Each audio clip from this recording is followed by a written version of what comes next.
Welcome to BreitWerks. What you're looking at here is a 1989 911.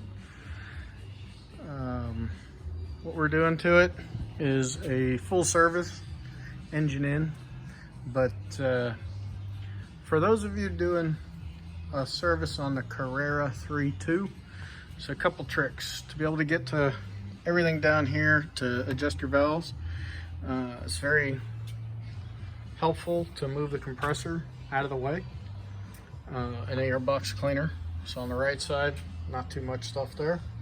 On the left side, you pull the heater hose out that runs here, and then moving some of the wires. So you get your grounds tie in right here, and then you get your main engine harness ties in over here. But once you get all that stuff out of the way, it's not terrible.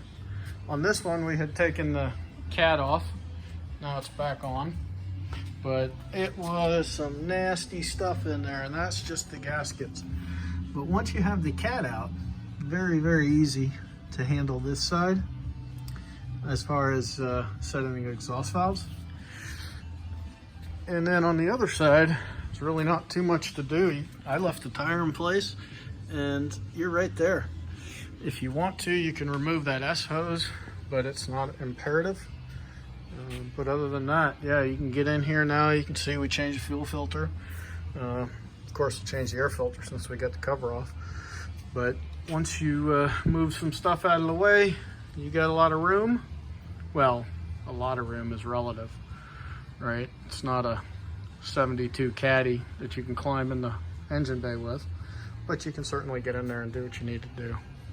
So 3.2 Carrera, if you're looking at doing a service, it's probably, we spent about a day and a half on this, but kind of going along and cleaning everything up, making it all kind of perfect.